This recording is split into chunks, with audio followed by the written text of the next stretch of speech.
Hello and welcome to Ideagen TV, powered by Azure and presented globally by Microsoft. Today we welcome Chrsitine Galib, Senior Director of Programs at the Ideagen Houston and Chair of Ideagen Houston, Galveston, and Philadelphia. Welcome, Chrsitine. So I'm so thrilled to be here today. Today we are talking about the Sustainable Development Goals in 17 Days of Sustainability. Today we're talking about Goal 2, which is ending hunger, achieving food security, and improving nutrition and promoting sustainable agriculture. And I could think of no two better people to have on our panel today than Casey McAuliffe and Honi Alexander. So I'll call them both up to our virtual stage. They'll share a little bit more about the work they do down in Galveston and a little bit more about the organization that they're a part of. So Casey, why don't you come up first to the virtual stage and just tell us a little bit about yourself, as well as Galveston's own farmers market. Sure, it's a pleasure to be here. Thank you for inviting me and inviting Honi. So I am the executive director for Galveston's own farmers market, which is a nonprofit based in Galveston Island. It was formed in 2012 as just a farmers market, which was, your pretty standard weekly meeting place where folks arrive to buy vegetables and meats and eggs and breads and honey from local producers. And now, fast forward almost 10 years later, Galveston's own farmers market we still have that weekly farmers market, and it's grown quite a bit in scope and in its rootedness in the community, but we also have several other programs that are all centered around alleviating food insecurity, increasing food access, and building community around what we see as the most common denominator between anyone, and that is food and eating.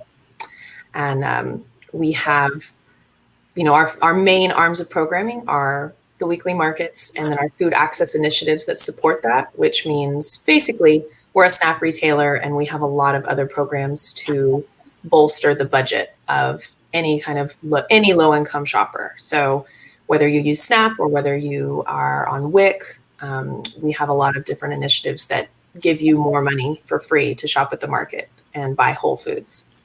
Then we have our Young Gardeners program, which is based in a partnership with our local independent school district. And I won't talk too much about that because I want Honi to talk about it. And then we have several other programs that all support that work. We have community cooking classes and community dinners. We have a food delivery program that started in the midst of the pandemic. And we also have one of our newer programs, which is another community garden program called the Victory Gardens program, where we build food production gardens in public spaces, specifically to grow food to give away to the folks in that who are served by that garden. So it's a lot, but it all is about food and making food equitable and teaching folks about food. So. And Casey, I love that because it's this multi-level and multi-prong approach to one of the biggest challenges that our world is facing. And I love the work that you've been doing locally in Galveston, building that sustainability into everything you do. And of course, now as I call Honi up to the stage to introduce herself, that involves teaching and educating and working with our youngest members of Galveston as well. So Honi, come on up to the virtual stage and tell us a little bit about yourself. Sure. Well, my name is Honi Alexander, and I am the newest program director of Galveston's own farmers market, Young Gardeners program. And I have been with the program that Casey basically just described since 2017.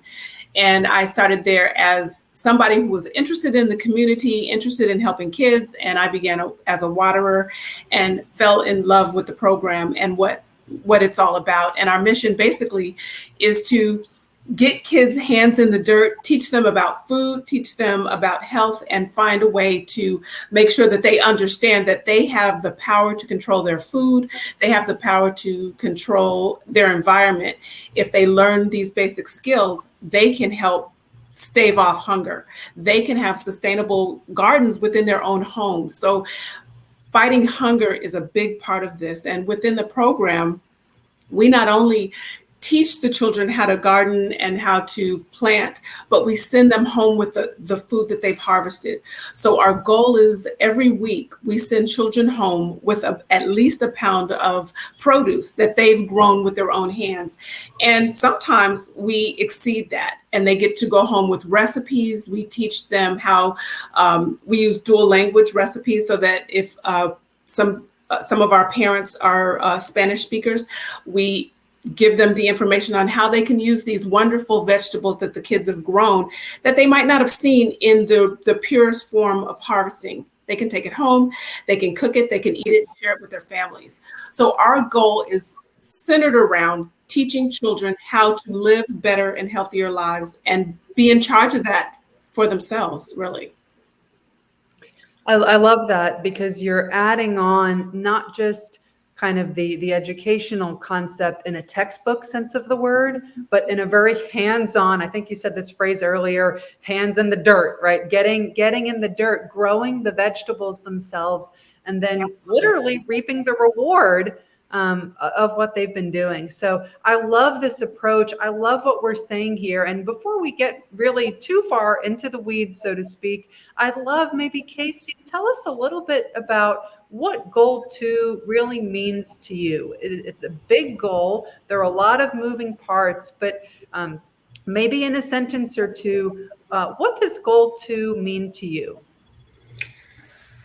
Well, you're right. I mean, it's a big goal. Zero hunger is, it's massive. And I think for me, especially as I was looking over, the website, the UN website with the goals and reading over it, I think for a lot, not so much for me and our team, because we're so immersed in this food insecurity work. And, we use the term food insecurity and food access a lot more than we talk about directly eliminating hunger, but it's the same thing, and I think for me, that might be the most poignant element is when you think of eliminating hunger or just the term hunger, I think for a lot of folks, it conjures an image of something elsewhere, something not at home, not here, not in this country, or not, it has all kinds of implications that I think are really easy to remove yourself from the picture.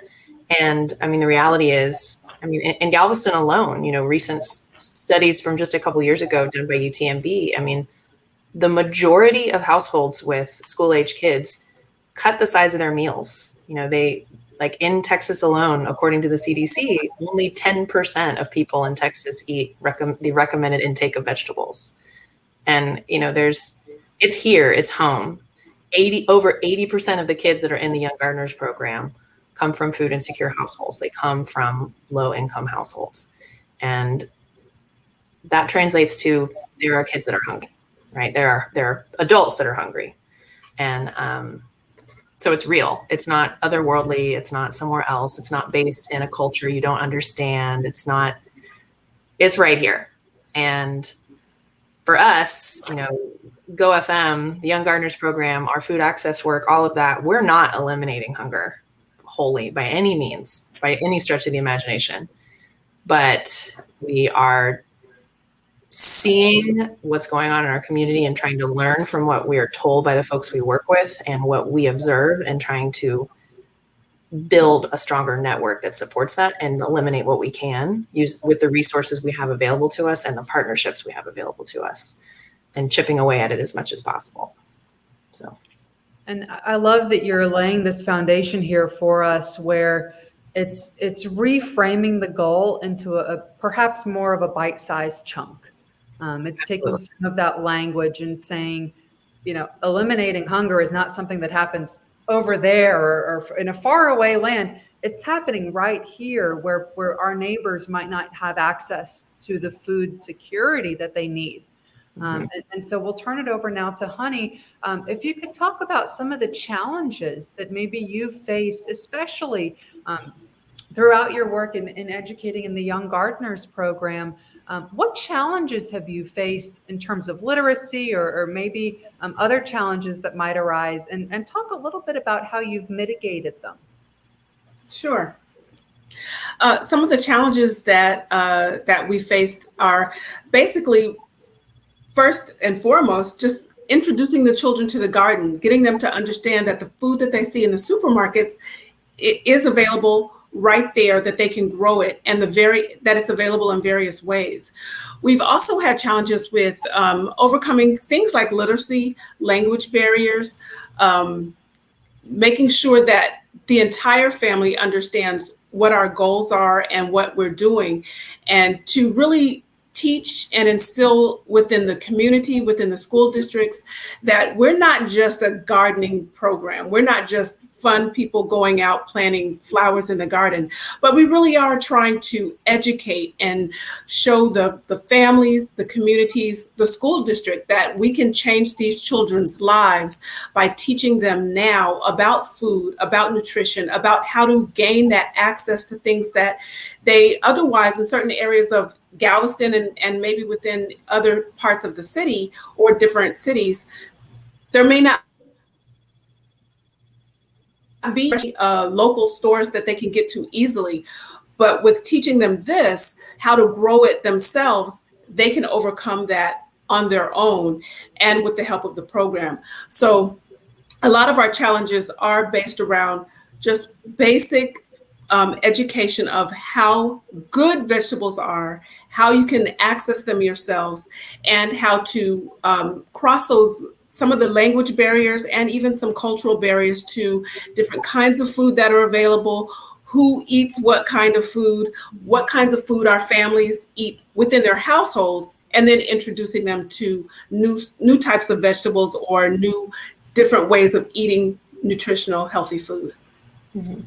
And I love that literacy building approach, because it's not just empowering the individual, it's empowering the family. And it's magnifying that effect from one person in one family now suddenly to a whole ecosystem, where Casey, you talked a little bit earlier about the partnerships that have been available to you. Mm-hmm. And being able to very strategically utilize the existing assets and resources in the local community. So I'd love now to kind of turn the dialogue to you. And if you could comment a little bit on the role of partnerships and collaborations in helping you spread forth the mission of all of the work you do at Galveston's own farmers market, as well as in the community. Oh, well, I mean, I'd love to talk about that, because I mean, honestly, nothing that GoFM is able to achieve, nothing that we do, whether it's the Young Gardening program and getting kids who actually go home with real crunchy, delicious vegetables, or whether it's getting customers at market, more money so that they can buy foods at market, whatever the end result is, it is all because of partnerships. I don't understand how any kind of organization who tries to achieve these kinds of large, lofty goals could do that without weaving in people who have their own set of resources, their own networks, their own strengths, their own connections to people, because all of this work is about people connection. The Young Gardeners program wouldn't be worth anything if each of our schools wasn't made of a teacher who makes a connection, a real person connection with the volunteers, who then makes connections with the kids themselves. I mean, relationship building. But then also, we have to have a partnership. The reason we're in that school is because of our partnership with the independent school district, and specifically the after-school programs themselves. They're their own ecosystems as well, and we have to have a partnership with them in order to build these gardens, have children who are enrolled in our program, have support from the facilities department to help maintain, the lawns around the gardens. I mean, it's all this scaffolding of work. The same thing goes for our food access initiatives. One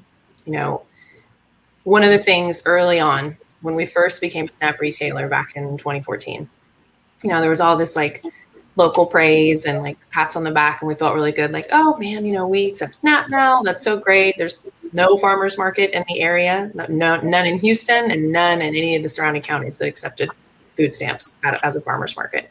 So we felt great about that. But it became very evident very quickly, like, well, great, we can accept SNAP, but are any SNAP customers coming? Or is there like the one family that we like burst into applause when they show up at market, but is that it? And so we very quickly had to pivot and go, okay, how do we start getting more folks utilizing this outlet, this resource? And that required partnerships. We had to develop relationships with other entities here on the island and in the county that had relationships with folks who need support, specifically around eliminating hunger and having more access to food. So we started working with the Family Service Center, Resource Crisis Center, the school districts themselves, just lots of different service providing entities, and letting them know what we do. And then out of those partnerships, out of building those relationships, new programming was even built. That's where our community dinners program came out of, was finding out that there was existing parenting classes that were available for free to bilingual families who, by enrolling in those classes, the free classes, they get free diapers and food and things like that. We found out about that. We thought, what a great opportunity to speak directly to the folks who we would love to come and use SNAP at the market. What can we do to support that? Okay, well, you guys have this parenting class one night a week at dinner time, families show up, we can provide a dinner. So out of that, we developed a whole new program that now is much bigger and much more involved, and we serve dinners all over the island. So it really is just, it's a cliche term, but not reinventing the wheel, just like recognizing what's out there, having a clear goal in mind of what we're trying to go for, and seeing who's already doing that or who's already in that wheelhouse that we can work with, and then what can we provide so that we have this give and take relationship. Because partnership is where it's at. And I love listening to how you're phrasing that too, because, everyone kind of says, well, this is what I'm doing and I'm going to do it my way. And I think, a lot of what you're saying is, that's probably not the best approach, because the better approach is to say, what are my partners doing and how can we fill in each other's gaps? And that's an approach that I think is so well articulated and so needed. So I'll tee this next question up, and maybe Honi or Casey, you can jump in. What makes a good partner? Is it someone who's willing to listen or have that conversation, or how do you go about, in both of your experiences and your director roles, how do you go about kind of identifying those partners to help collaborate? I want Honi to answer that one, because Honi, as a new program director, even though she's been with our organization for several years, I have very much enjoyed watching her sort of seamlessly slip into our partnerships as the new program director. So it's you. Okay. So the partnership part is one of the more fascinating parts, I think, of me in this new position, is developing those relationships. It's literally going out and meeting with the principals of the schools, or as Casey spoke about, the people who do the facilities and maintain the yards, collaborating with people who can provide services to us that are out there. I met with a woman last night who said, I have things for you, just ask. Is developing those relationships and making the connection with the people who have the resources, who have the desire, who are also in line with what we're wanting to do to provide access to food, to help eliminate or provide these skills in these areas where they don't exist, and finding what people in our community have those skills that we're seeking, and how can we connect and have them not only follow what we're doing, but give us advice on how they do what they do, why they do what they do, and how we can work together to build that. I love that approach, because that underscores kind of the whole thesis of what we're doing here. It's that collaboration partnership approach, where it starts with a conversation. How can I help you? Or I have resources for you. And I think those conversations are so needed as we create the programs, or maybe we learn that, maybe that first program we thought we needed, maybe we didn't need it. Maybe we needed to tweak it a little bit based on a conversation we heard. So I love this dynamic nature of the work that you both are doing through Galveston's own farmers market, and not just on the island, but as you begin to kind of expand to the county and bring on more partners and have more impact. And so I know the journey ahead is an adventure, and each day brings its new things. So I also know you both are seasoned leaders. And so I'd love to go to Casey. As the executive director, what advice might you have for others who are interested in getting involved, or maybe they've wanted to tackle goal 2, but just don't quite know how to get involved? We'll go to you first, and then we'll give Honi a little bit of a break, but we'll come back to her. For me, I feel like I'm constantly reminding myself of, like 3 things, and that's trust my gut, like trust my instinct, trust my gut when something feels wrong, poke at it and figure out what feels wrong. If something feels right, go with that. Don't overthink it too much. And then that leads me to the second one, which is also check yourself, check yourself constantly. I think especially if you work in this kind of work, particularly around food access, particularly around the ideas of eliminating hunger, if you work in that field, or you want to work in that field, and particularly if you look like me, I think if you are a white person in that field, you need to check yourself. It's not exclusive. I think everyone needs to check themselves, because we all come to our work with preconceived notions, with biases, with things that we absorb from the society around us, and how we grew up. But it is, for me, particularly important to make sure I'm always checking myself on the assumptions I make about how something should work. As you said, Christine, feeling you can just never be so sure that you have everything right, or that you know how something is, because you just don't. There's too many stories and too many ways to get something wrong once you're positive you've got it right. And then the last one, I think, is listening. I feel like I'm so proud of our team and what we do, and everyone is so smart and comes to the table with so many talents and resources, and listening to everyone, and not only to make sure that everyone is heard, because that is really important, but just because of what you're going to learn. Just couldn't be more important. So I love that notion of coming to the table, but also checking yourself, because I only know my own stories. I can't possibly know yours until I ask. Mm-hmm.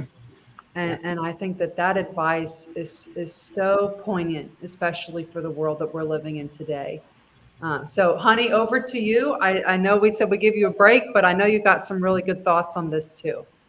Yeah, I do. I think the advice that I would give is to tell anybody who's interested in doing this kind of work to come with a sense of wonder, a sense of intrigue, a sense of awe, and use the skills that you bring to the table, but find out what skills everyone else has, regardless of their education level, their experience level, because, as Casey mentioned, everyone has something to offer. Everyone has an idea of how things can or should be done. Some ideas are absolutely phenomenal and will blow you away, and others, maybe they don't work.